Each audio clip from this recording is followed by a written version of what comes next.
Voilà la quatrième et dernière partie de ce Summer Book. Alors, je vais, maintenant que mes pages intérieures sont plus ou moins mises en couleur, je vais les fignoler. Mais avant de les fignoler, je vais réajuster tout ça. Comme je ne vais plus travailler vraiment à l'humide, je vais pouvoir retailler les bords pour être sûre d'avoir un album qui soit parfaitement aligné. Le papier, tant qu'on l'humidifie, il peut bouger et du coup on peut se retrouver avec des pages qui se décalent. C'est pourquoi je taille toujours presque à la fin. Je ne dis pas totalement à la fin parce que comme je vais ombrer les contours, ça n'est pas réellement la fin. Maintenant que je ne vais plus donc travailler à l'humide, je peux réajuster le tout sur la première page.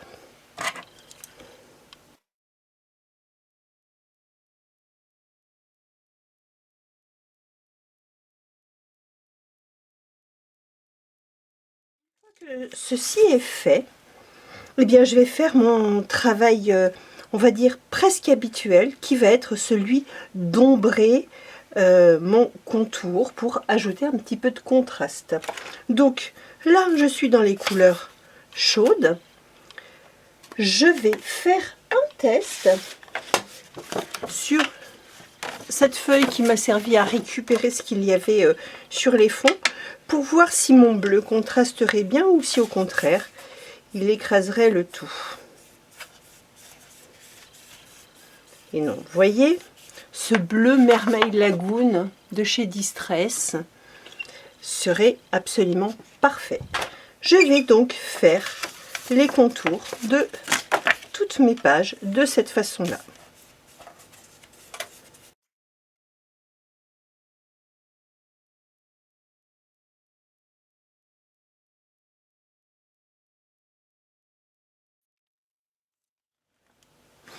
Et donc voilà, du bleu dans mon album aux couleurs chaudes et du rose framboise écrasé piqué de raspberry dans mon album aux couleurs froides.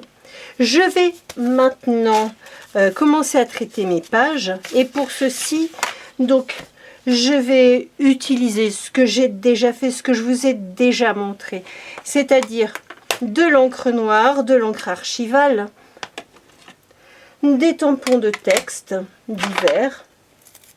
Donc tous mes tampons sont des Caramel Studio bien sûr. Et puis ensuite de l'encre de Chine. Donc premier tampon de texte. Donc je l'encre en noir mais je ne vais pas l'ancrer dans son intégralité. Je ne vais ancrer que la moitié, que le côté, parce que je veux juste poser comme ça des petites touches un peu par-ci par-là.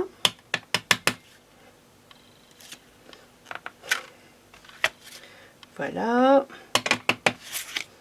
éventuellement un petit peu comme ça, et puis je vais faire l'autre côté. Alors j'essuie, hein, bien sûr, entre-temps l'encre. Sinon, je risque de tout salir. Et donc de l'autre côté, je prends l'autre partie du texte, bien entendu. Alors là, je fais quelque chose que je dis de ne jamais faire, c'est-à-dire que ce soit l'encreur qui le tampon qui aille à l'encreur et non l'encreur qui aille au tampon. Mais là, je ne cherche pas à avoir un tampon bien net, donc j'admets facilement que c'est plus facile de cette façon-là. Allez, je prends un autre texte d'un autre type, autre typographie.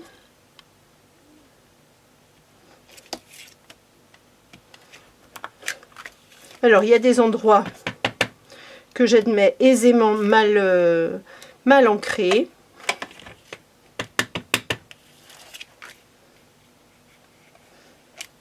parce que pour faire une bordure comme ça reste tout à fait acceptable que ce ne soit pas un ancrage parfait.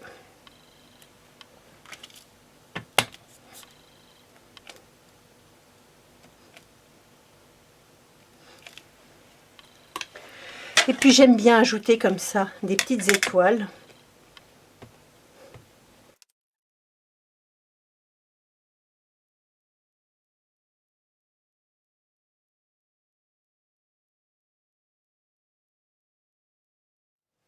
Voilà.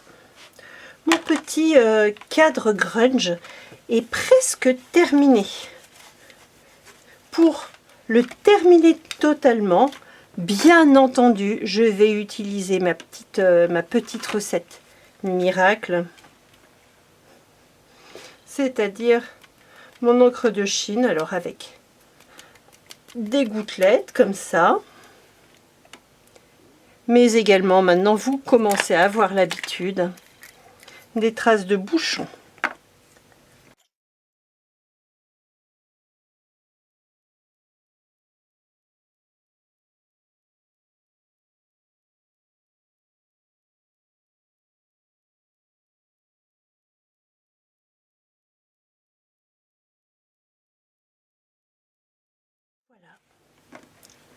Mon cadre grunge est terminé. Je vais faire toutes les pages recto verso de la même façon pour pouvoir les agrémenter.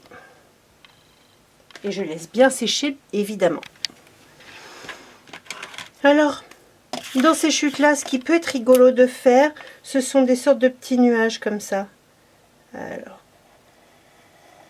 j'en fais un comme ça. Un plus petit, un encore plus petit,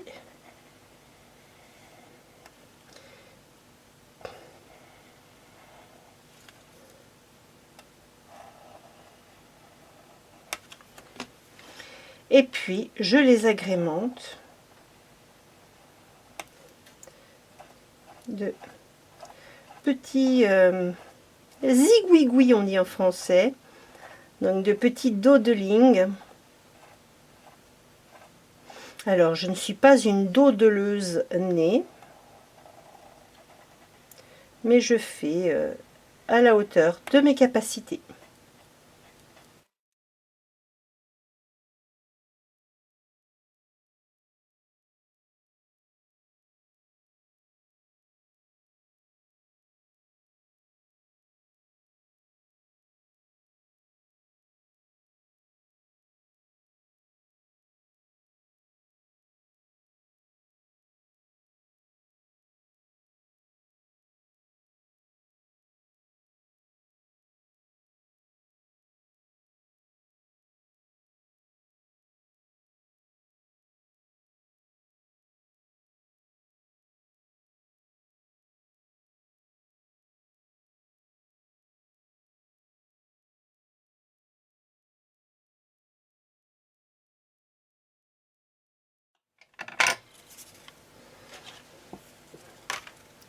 Voilà, qui pourra très bien se marier, aussi bien avec le fond chaud que le fond froid.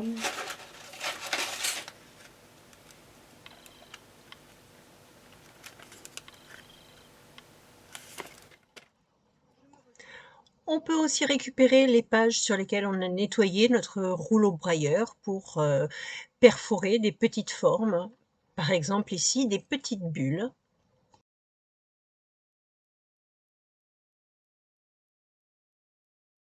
Et ça tombe bien parce que ces petites bulles vont m'inspirer la première page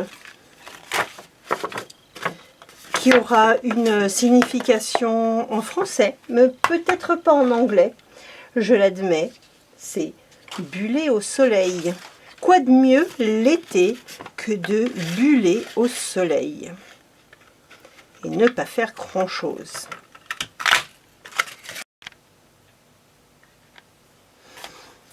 Et voilà, mon journal d'été est prêt. prêt à être utilisé. Donc voilà ma couverture, ma pochette avec mes petites couvertures intérieures. La reliure, je ne la ferai qu'une fois que j'aurai terminé l'intégralité de mes pages. Donc voici ma première page réalisée, bullée au soleil. C'est bien ce que je compte faire pendant tout l'été. Et puis d'autres petites utilisations de mes chutes pour faire comme des petits nuages par exemple. Voilà, on peut faire des agréments divers. Je m'occuperai également de mon album aux couleurs froides. Si vous voulez suivre la suite des aventures de cet album, je vous invite à regarder sur mon Instagram. Je vous donne rendez-vous le mois prochain avec une autre vidéo pour Gel Presse. À très bientôt, bonne fin d'été.